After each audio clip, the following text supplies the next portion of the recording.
Hello दोस्तों, नमस्कार। एक और लर्निंग वीडियो में आपका स्वागत है। मैं विश्वजीत। अभी चलते हैं, देखते हैं निफ्टी और बैंक निफ्टी के क्या कंडीशन है और इस हफ्ते में क्या किया, और इस नेक्स्ट वीक में, थर्ड वीक में, जो दिसंबर वाला थर्ड वीक में क्या करेगा निफ्टी, तो हमें किस तरीके से प्लानिंग करना चाहिए, पोजीशन वाइज या ट्रेड वाइज। ठीक है। अब देखते हैं निफ्टी का जो कैंडल है ना, एक अच्छा खासा इनसाइड कैंडल बना रखा है। ठीक है, अच्छा खासा इनसाइड कैंडल बना रखा है। तो वीकली कैंडल मैंने वीकली लगा रखा है, वीकली पे अच्छा खासा इनसाइड कैंडल बना रखा है। अगर आप देखोगे तो देखो, इनसाइड कैंडल बना रखा है। ठीक है, ये एक फेवरेट पैटर्न है। इनसाइड कैंडल आप देखोगे, यहाँ पे जब मार्केट गिर रहा था, इस जगह पे इनसाइड कैंडल बना हुआ था। ठीक है, जैसे इस जगह को ब्रेक किया, सेम स्टॉप लॉस के साथ, इस वाला लो के साथ, जो लोग पोजीशन के साथ किए तो अच्छा खासा मोमेंटम मिला, जो कि मोमेंटम इस लेवल तक भी आया था। 23,800, 23,400 के आसपास आ गया था। ठीक है, तो अभी ये वाला डाउन ट्रेंड में था। ठीक है, ये वाला डाउन ट्रेंड में था, अब ये वाला अप ट्रेंड में है। ठीक है, अब मेरा जो टारगेट अभी पहले रहेगा, ये वाला एरिया रहेगा।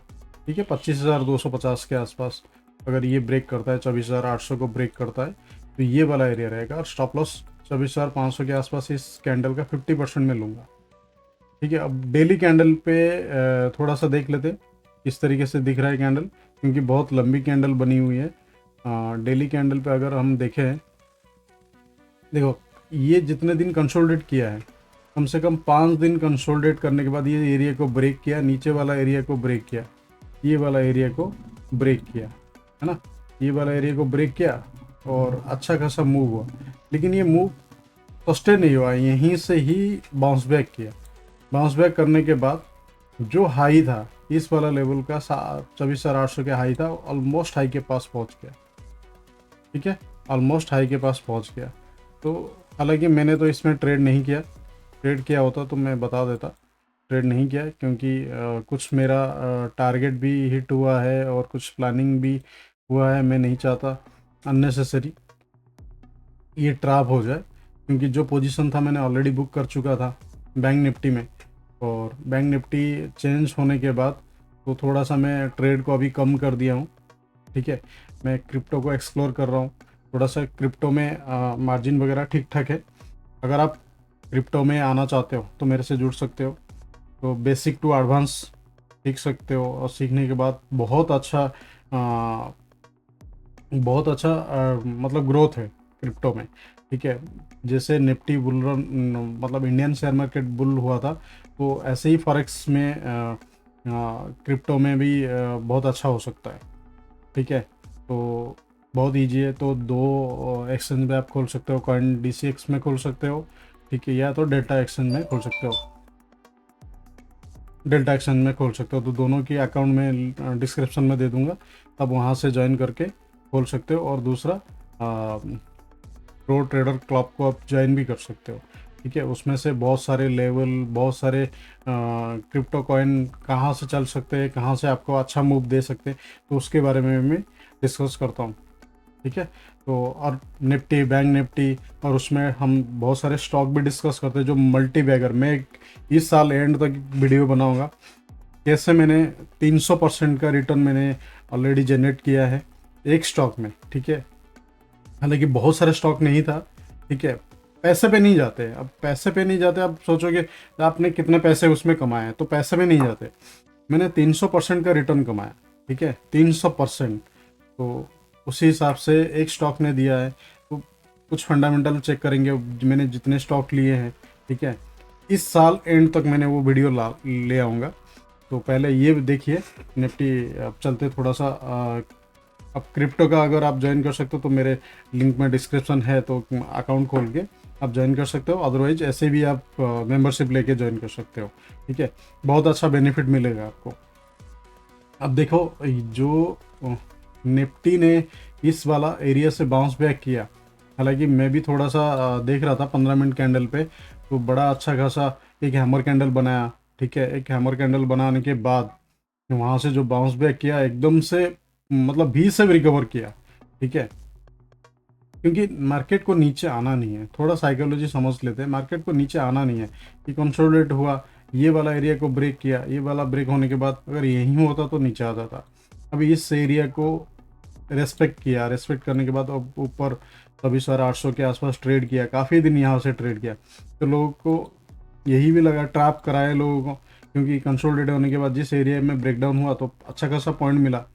अगर अपर साइड में ब्रेकआउट होता तो मैं अपर साइड में अवॉइड करता, तो अपर साइड में अच्छा खासा मैं होल्ड करता या ले लेता। आप स्कैल्पिंग में हो चाहे पोजीशन वाइज हो तो मैं ले लेता कुछ ना कुछ, लेकिन मेरे अपोजिट में खुल गया तो मेरा प्लानिंग ही नहीं था। इस एरिया ब्रेक डाउन होने के बाद मेरा उम्मीद था यहीं तक आएगा, लेकिन उससे नीचे आया। नीचे आने के बाद अभी देखेंगे 5 मिनट में किस तरीके से, या 15 मिनट देखेंगे किस तरीके से प्राइस एक्शन में जो कैंडल स्टिक पैटर्न में वो लेके गया, तो साफ दिख रहा है कि यहाँ से एंट्री हो सकता है, एग्जिट हो सकता है। ठीक है, कोई बात नहीं, अब हर मूव को पकड़ नहीं सकते, है ना, तो कोई बात नहीं। अब मेरा उम्मीद यही है, अब इस एरिया को ब्रेकआउट, अगर देखो गैप अप खुल गया तो छोड़ दो, कुछ नहीं करना है। इस एरिया को ब्रेकआउट होने के बाद अब ये वाला एरिया 25,250 ये वाला एरिया रहेगा, क्योंकि यहाँ से कंसोलिडेट हो गए इस एरिया। अब इस एरिया बहुत पास में ही है, लगभग लगभग 400-500 पॉइंट की एरिया है। ठीक है, ये एरिया हम देख सकते हैं।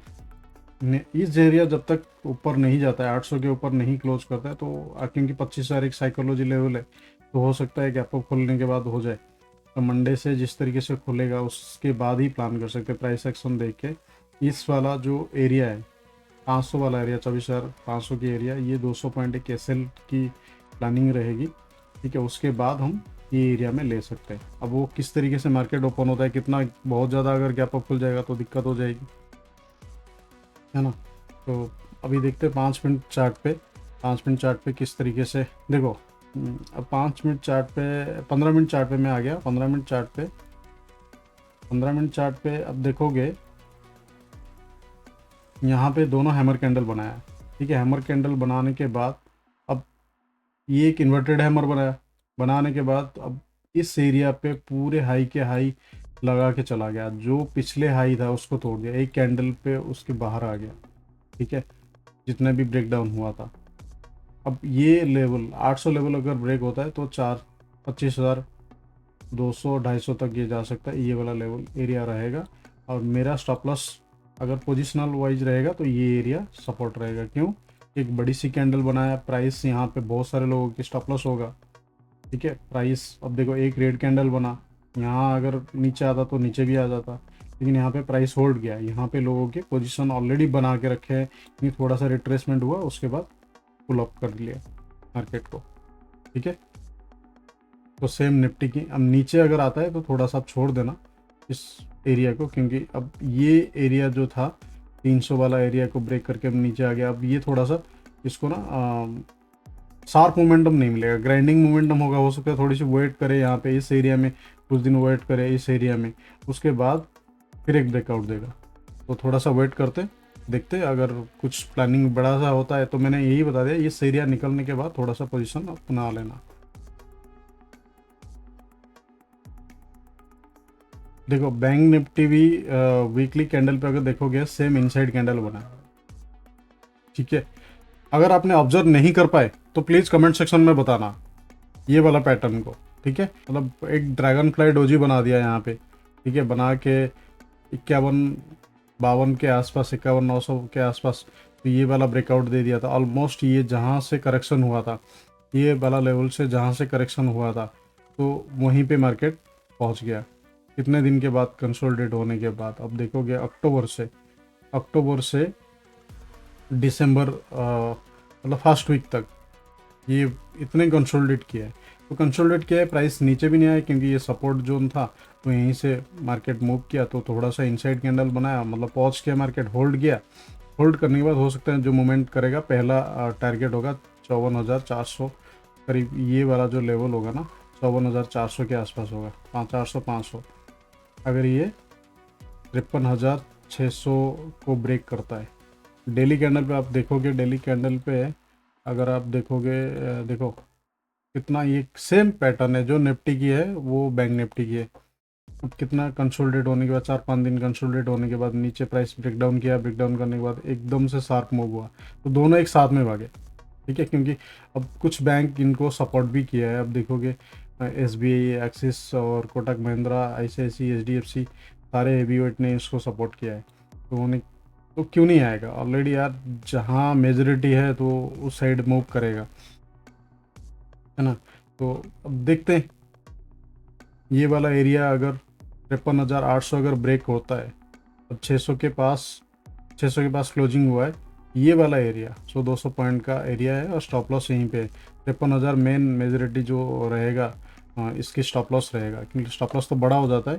थोड़ा सा प्राइस एक्शन 15 मिनट में देख लेते। अब देखो ये भी सेम बनाया, एक हैमर कैंडल बनाया, एक इन्वर्टेड हैमर बनाया। यहाँ पे इस एरिया को जैसे ब्रेक किया, इस एरिया को जैसे ब्रेक किया, यहाँ पे प्राइस होल्ड किया, जिससे इस एरिया को जैसे ब्रेक किया तो एकदम से शार्प मूव हुआ 52,600 से, मतलब 1000 पॉइंट की मोमेंटम हो गया। ठीक है, तो मेरा थोड़ा सा एनालिसिस डिफरेंट था। डिफरेंट ये था, मेरे को लग रहा था गैप अप खुल जाएगा, गैप अप खुलने के बाद ये इस एरिया में होल्ड करेगा फिर ब्रेकआउट देगा, लेकिन ये उल्टा हो गया। ठीक है, कोई बात नहीं। देखो मार्केट अगर आपकी अपोजिट में जा रहा है तो उसको छोड़ दो।